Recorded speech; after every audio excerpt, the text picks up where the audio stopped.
taught you to hate the color of your skin? Who taught you to hate the texture of your hair? Who taught you to hate the shape of your nose and the shape of your lips? Who taught you to hate yourself from the top of your head to the soles of your feet? Who taught you to hate your own kind? Who taught you to hate the race that you belong to? So much so that you don't want to be around each other. No, before you come asking Mr. Muhammad, does he teach hate? You should ask yourself, who taught you to hate being what God gave you? Most of us blacks, or Negroes as he called us, really thought we were free without being aware that in our subconscious, all those chains we thought had been struck off were still there. And there were many ways where what really motivated us was our desire to be loved by the white man. Malcolm meant to lance that sense of inferiority. He knew it would be painful. He knew that people could kill you because of it, but he dared to take that risk.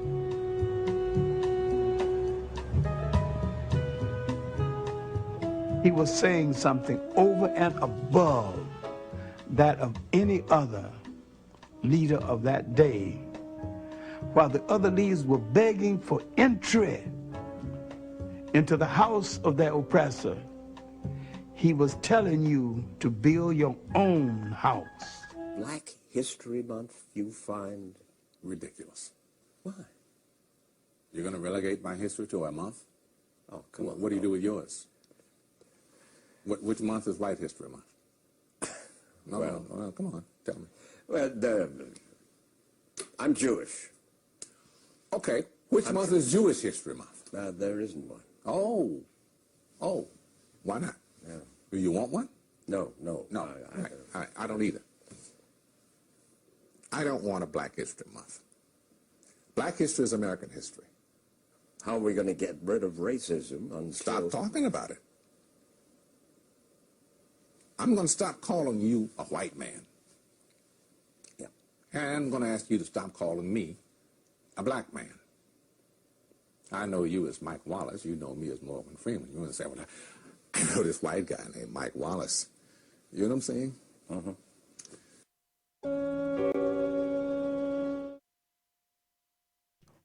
Woo! What's up? This is going to be a disturbing conversation, and it may bother some people, but it's just my opinion. That's why there's a big call-in number on the top of the screen. That's why there's an email address, the show 1965 at yahoo.com on the top of the screen. Phone number 872-267-2552. This is the No PC show. No political correctness. None. We don't care. Political correctness is just another tool that they use to hide behind. Yesterday on May's Action Show, and don't get me wrong, I love Mays and Todd and the conversations, but we all got to have our opinions, and I think he got a little flustered. Too bad. What happens in America with politics, and if you want to play political games, go play political games. I personally feel we don't have time to play political games with black people for the small stuff. And that's personally my opinion about Black History Month. Just like in that clip that Morgan Freeman, that I just showed with Morgan Freeman, you're going to regulate my whole history to a month. You're going to commercialize Black History Month to make you feel good inside your chest. I don't want you to celebrate my Black History Month, white man, Mexican man, whoever. I don't want you to celebrate it. Because You didn't do a good job of teaching it, and you created it. Slavery did two things. It separated us from who we are and separated us from who we could be. So it took away your past and it left you uncertain about your future. And now you want to sit here, hey, cuz, you want to sit here and say, let's celebrate this Black History Month. No. As I said to Mays, I live a Black history life, period. Well, a lot of people don't know nothing about Black history. Then teach them. I say raise your child conscious, and you don't have to wake them up down the line. I don't care what people want to do. I don't care what people say. I've been saying for years. Kazoo. What's up, Lesson? For years. I have a room in my house. It's called the Black Room. I've been encouraging people for over the last decade. Get you some bookshelves. Get you some books. Put them in there. Read those books. Re-educate yourself. Because I found at an early age it was necessary for me to shake off the BS Black education that they gave us. Because it wasn't really saying anything. It was nothing to be proud of. The best documentary, and if you haven't seen it, I'm not going to say shame on you today, but if you don't see it between now and the next show, shame on you, because it's on YouTube. It's called The Eyes on the Prize. And it shows the struggle of Black people in this country against a government that fought against us. Live a Black history life. If you could see the walls in my basement where I'm taping from, it's Malcolm X on the wall, it's Mandela on the wall, it's Martin Luther King on the wall. I surround myself with blackness. I got a Black Jesus on the wall over here. I got a Trayvon Martin poster up here. I got from Kings to Queens paintings. I live a Black life, and please, miss me with all this. It only feels good if white people participate in it. Well, white people helped you out of slavery. Yeah, right. And you came to the North, and what did Martin say about the North? It was more racist than the South.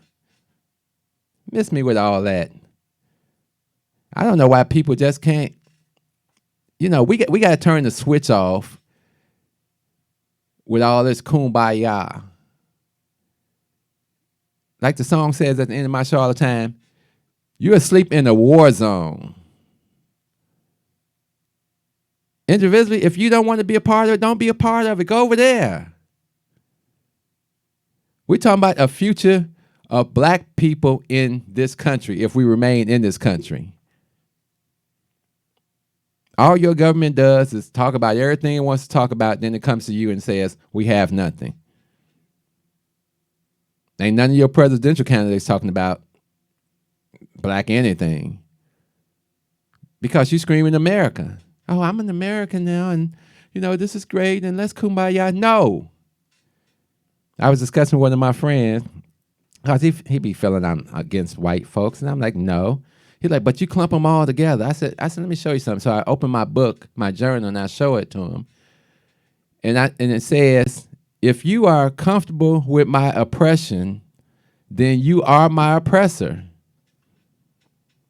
So you may not be a racist, but Uncle Bob that sits at your table and you listen to blurt all that racist stuff, and you don't check Uncle Bob, then you're a racist too. Then you're in the same boat because they put us in the same boat. And we came over here on the same boat. Same boat, all of us. It is amazing how we can just forget what happened in this country. I don't think we should ever forget. Ever. I don't think on Flag Day we should be waving any flags. I don't celebrate 4th of July celebrations. I don't care who gets mad because they having a celebration. I say no. Nope, not going to do it. I'm not coming to your 4th of July, nothing. Miss me with it. I'm not celebrating this country. Well, why don't you leave this country? Why don't you give us back everything you took? Then let us leave. Stop it. It's ridiculous. This whole Black History Month, they celebrate, what, a few people? And I guess the idea was great for its time. Back in 1926, and Carter G. Wilson and a few other people got together and said, let's have this week. And they were talking about Frederick Douglass and a few other people. And this made people feel good. You know, they were educators. Okay, this I feel good about this. Let's teach the Negroes. 3rd grade. I got the K is for King part in the Black History Month assembly. That white teacher couldn't help me with anything. She was like, psh, find out for yourself. So I guess I got to be appreciative that I got to get on stage and do the K is for King, and he did this and this and this. And the response I was getting from the audience, right on, brother, talk that shit. Yeah, that's it. Because the man had only been dead 4 or 5 years. He was still fresh. Fresh in our minds, fresh in our memories. And we ain't did nothing to uphold this man's memory since then. Really. Everything stopped with his death. Fred Hampton was the last person, civil rights person, as far as I'm concerned, that got killed of the 60s. And then we started capitulating, aspirating to the system that would further oppress us. It wasn't good enough to be separated. See, separated is something that's done by people on an equal standing.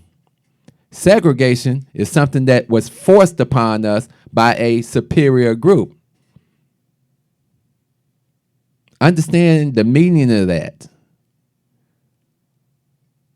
And now all they do, they commercialize it. Let's go to this event and let's have this and let's be diverse. Diversity is the biggest joke ever. Remember, I was in corporate America for 25 years, and when they started that diversity stuff, I looked at them like they were crazy, like, this is ridiculous. Because you want to talk diversity in front of everybody. I'm in a meeting when they're talking about taking off Martin Luther King's birthday. And the white man says, well, you know what, George, we want to be politically correct, and everyone else is taking off for Martin Luther King's birthday. So to be politically correct, we're going to take it off. We're going to give it the staff it off, but we will still come in and work, and we'll just get a tech to come in on that day, and he'll work with us. And then who do they come to? The only black man in the department. Nigga Rick, can we get you to come on in and work on Martin Luther King Day? And I politely looked at them and said, you can fire me right now. After I sat here and heard this man say Martin Luther King was a worthless person that never made any contributions to society, and you co-signed by saying, we want to be politically correct. I know this may offend some people because you don't want to say it out loud. You don't want to believe it. You want to act like it didn't happen. You know why I love Dorothy Tillman? When I was a kid, she is the first one I saw actually standing up to some white folks and saying what the hell she felt like. And I was like, that, right on, Miss Dorothy. Tell her. And she would talk to us about Martin Luther King. And she was a community activist. And she would act a fool for black people in that community. Whatever the politics that got her out at the end, that's, you know, have we had anybody better since then? Because if you have, they need to go get that $50 million that was stolen to build up Navy Pier. They need to go get that and get that money back. They need to talk about the rat situation at the Mollison School. They need to fix that. Stop it. Really. It's getting out of hand. It's to the point where I get sick of black people, my own people, saying let's get some flags and let's go and protest this, and then we'll get a win, and then that'll lead to something bigger. How about just get the big win in the first damn place? How about saying we don't want none of your shit until we get what we want? How about that? How about LGBTQ right your butt right behind me? How about Border Patrol your butt right behind me? This is what we don't want to say, because this seems cruel and mean, but it doesn't seem cruel and mean when they're doing it to us. Cognitive dissonance. We talked about this. It's when you get the right information and it's so opposite of what your mindset is that it disturbs you, that it bothers you. I call that waking up. Waking the F up. Raise woke kids. But what we do, we turn around and we put them, and I say, you know what?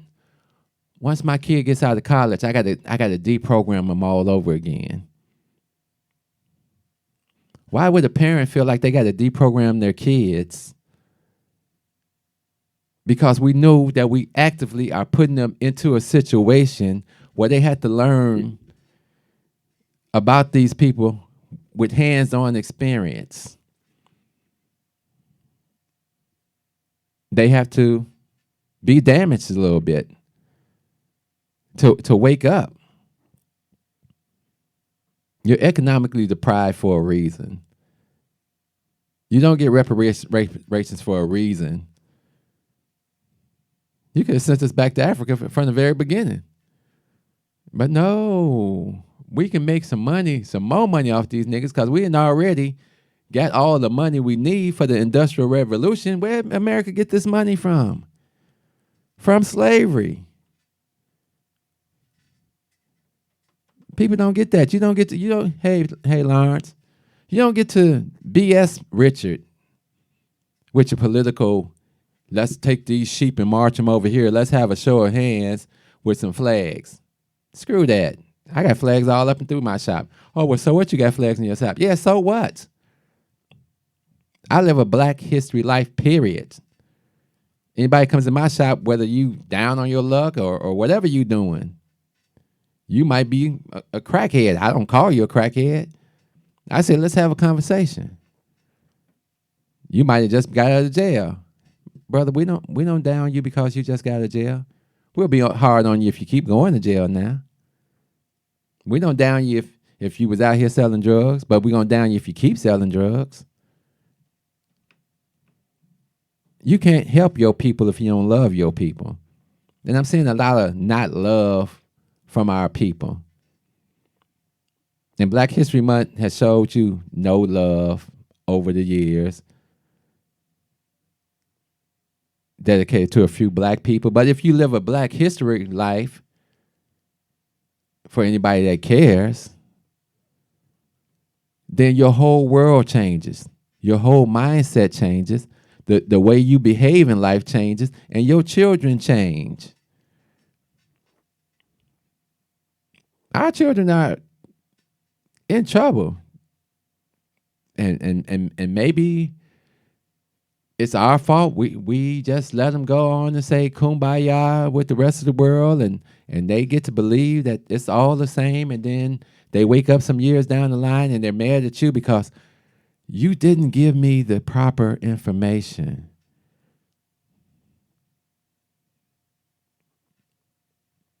I like fireworks. I even sit out and watch some fireworks because that's what slaves was doing back then.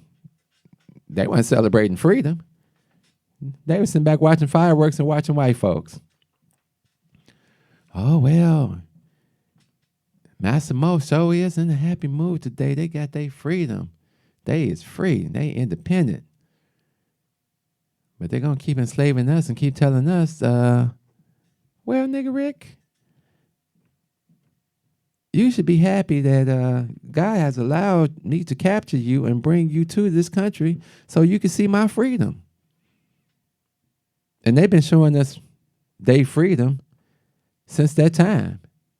Hey, cuz, Dolores.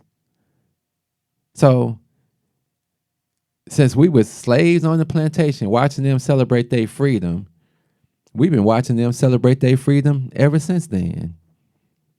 We watched them celebrate their freedom for 100 years of Jim Crow.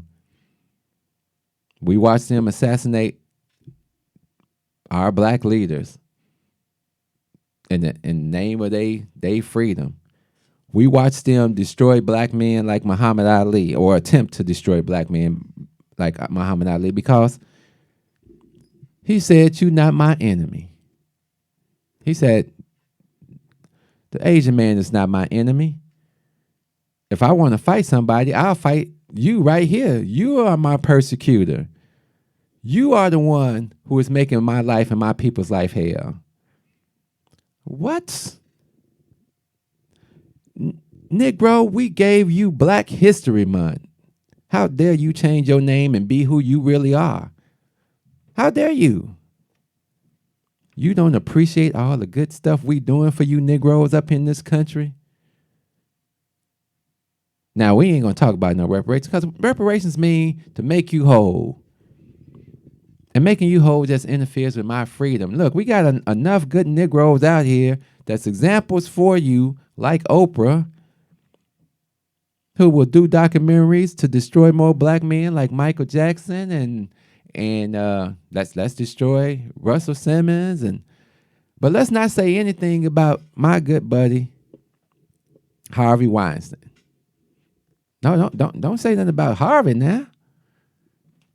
Let's celebrate Harvey, because he's part of the American way, just like Donald Trump is an American as apple pie. I'm not shocked by the nonsense that this man puts out into the world. I don't even think right now, the trial is just a sham because the Republicans have the vote. So when they don't impeach him,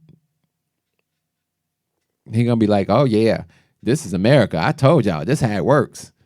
Good white man can say and do anything. Negroes, look at how free I am. This is what happens when you're free. See, Obama couldn't be free because being free for a Negro means shut your mouth, get your money, don't worry about everybody else, be an individual. Your success is the most important thing. Forget this group success thing. Unless it's racism, because racism is a group activity that is instituted and act upon by a group. And it's done in such a sophisticated way. If you work in corporate America, you'll notice the people at the very top are nice and kind, and they shake your hand and they're pleasant. But they put this other dude underneath them that's kissing their butt. That's the one they put out there. He becomes the overseer for you in your career. And it doesn't make a difference about how many degrees you got, because in order for you to be successful, you're going to have to keep moving and moving and moving and moving, because there's no room for you niggas that stand still. You got to keep moving. Kind of like on that Underground Railroad. You had to keep moving and keep moving to stay safe in this country. And that's what we don't get. But we think because, oh, they gave us Black History Month. But What is Black History Month? What is that? I don't know. If I'm living a Black history life, if it's 365, I wake up black, I go to sleep black. I got a black room in my house with a bunch of black books. I take up for black people, come hell or high water. I remember I did the show about Bill Cosby, and I had some Anglo-Saxons, and they were upset, and they sent me some nasty stuff on the internet. And I said, you mad because I won't condemn Bill Cosby? Who have you all condemned? Let's condemn the people that helped Bill Cosby, because he was surrounded by a whole bunch of white folks that helped him to do these things. If he did these things, and I read most of it, and I thought over half of it was bull crap. I don't think Bill Cosby should be sitting in jail. That's my thought. You can feel how you want to feel. R. Kelly, he needs to be in jail. Bill Cosby, I think there were a lot of people around Bill Cosby, white folks, that wanted to come up and didn't get what they wanted, just like the white folks around Michael Jackson didn't get what they wanted, and now we're going to sue you. And even if you give us money, we're still going to come back and sue you later. We're going to spend all the money. The judge going to unseal the records. We're going to convict you. The judge going to seal back the records. And white America's going to be like, yeah, that nigga, he should have been in jail. It's terrible.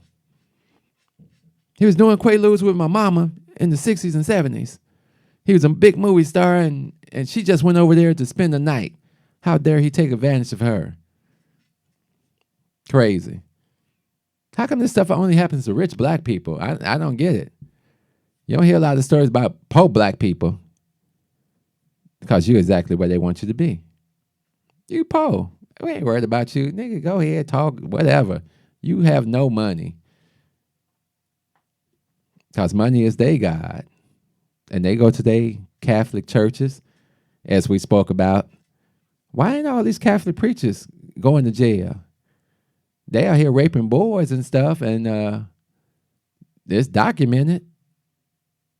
But you all get a law passed to destroy the records of the Catholic Church and the molestation cases, and you won't come out and condemn your own religion, but you'll condemn Bill Cosby.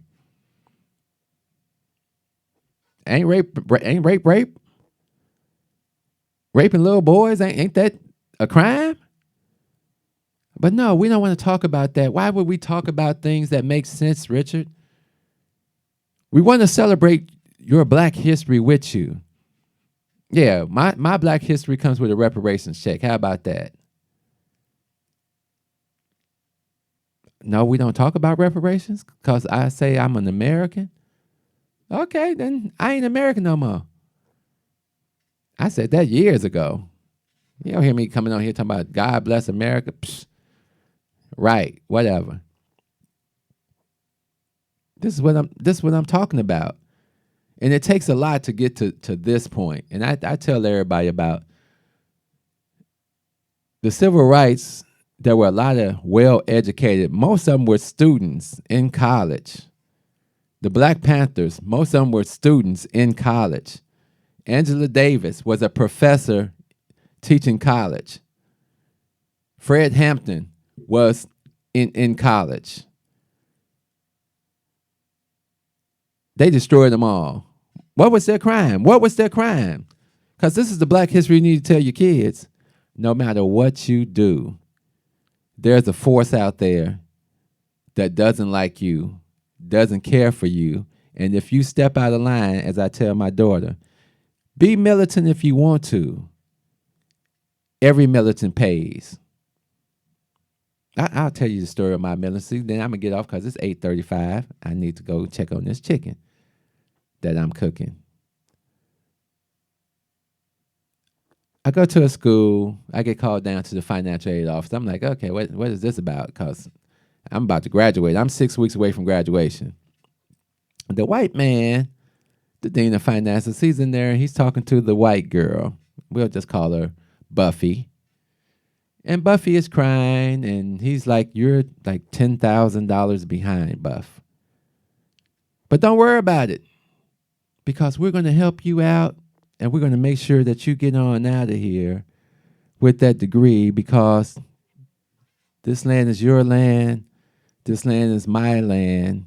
This land was made for you and me. I'm like, okay, I don't know what I'm here for, but let's see. As soon as I get in the room, you owe us $2,600. What are you talking about? You owe us $2,600 or we got to kick you out of school. Kick me out for what? I don't owe any money. I was the first one that came down here and put my financial paperwork in. Well, we have no record of your paperwork. Okay, how is that possible that you have no record of my paperwork when I'm telling you I was the first one to put it in? Can we go over there and check on the desk of the person that did this work? No, my people don't make mistakes. I said, sir, right now I think I'm feeling like you're being unfair, because I was just, sitting outside your room here, and I kind of was listening to what you said to the other student, and she's a beginner student, and I'm about to graduate in about 6 weeks. I don't care. My people don't make mistakes. Either you got the $2,600 or we're kicking you out of the class. What? Are you serious? I get up and I will go and walk over to that person's desk. Mind you, another white person. I can't say if it was intentional or not, but my paperwork is still sitting on that person's desk. Because mind you, I was one of the first persons to go and put in my financial aid because I'm trying to get out of there. I'm trying to graduate. I pick it up. I take it back to the dean of finance. Where'd you get this from? I just got it off that desk right over there under a whole bunch of other papers. So that person is the one that made the mistake. Well, it's too late. Too late. It's too late to put in any financial paperwork or anything like that. You owe us the money right now, or we're going to have to kick you out of class. Sir, you made the mistake. Your department made the mistake. Why should I have to suffer for a mistake made here? That's all I'm going to say. That's all I'm going to say. I go to the dean of the school, and he says, well, I trust the judgment of the dean of financing. How can you trust the judgment when they made an error? Needless to say, I get kicked out of school, and we go to court. And in court, of course, there is a white judge. And you know what these bastards say in court? We're willing to make a payment plan with Mr. Robinson at this time. Now, he'll have to come back and do another year, a year and a half of college here. But we think this is the applicable resolution.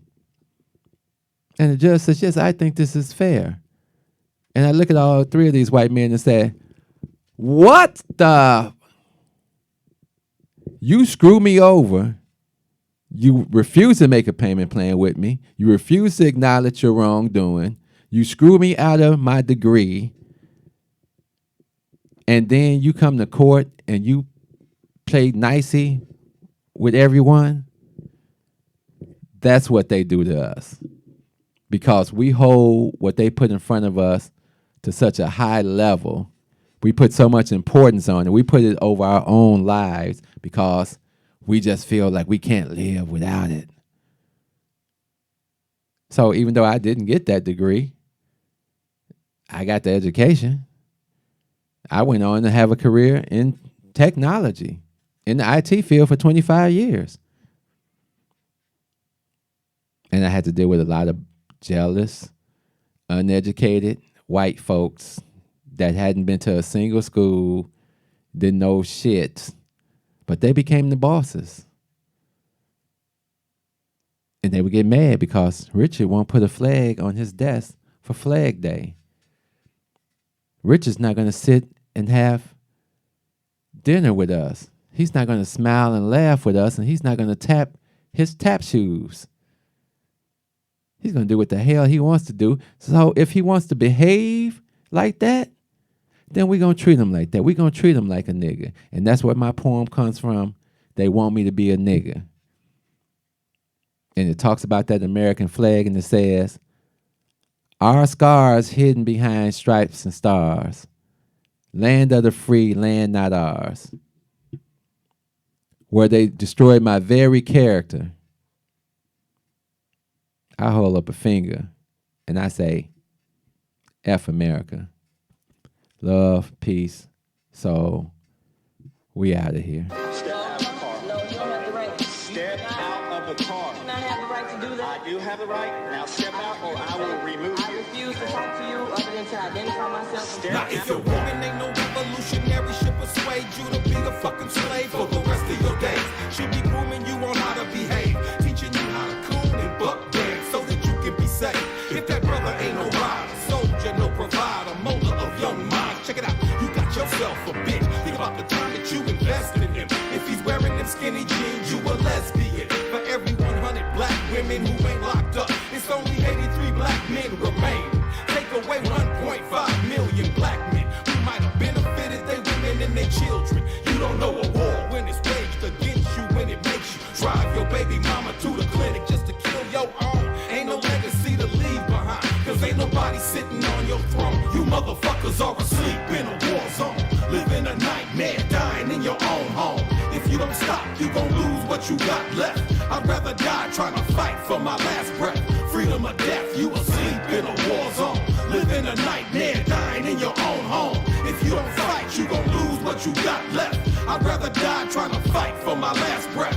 Freedom or death, nigga. Sandra Bland was a rider. She wouldn't have committed suicide. You a motherfucking liar. It would not be wise to stop when you hear sirens and you see the police behind you, but you don't wanna die. They gon' shoot you if you run. They gon' say that you was going for the police gun. That's why they shot you like 120 times, but you was still coming, so they put another bullet in your lung. Them devils got you praying while they murder, because they know you on that bullshit. They steady with them bull clips and body armor. They kill your women in the street, cause they figure you too weak to do anything about it. You some shit, getting fucked in your sleep. They poison you every time you brush your teeth. You don't care, you behave like a slave. A bitch from the cradle to the grave, on your knees with your hands out, begging cause you want to. You motherfuckers are asleep in a war zone, living a nightmare, dying in your own home. If you don't stop, you gon' lose what you got left. I'd rather die trying to fight for my last breath. Freedom or death, you asleep in a war zone, living a nightmare, dying in your own home.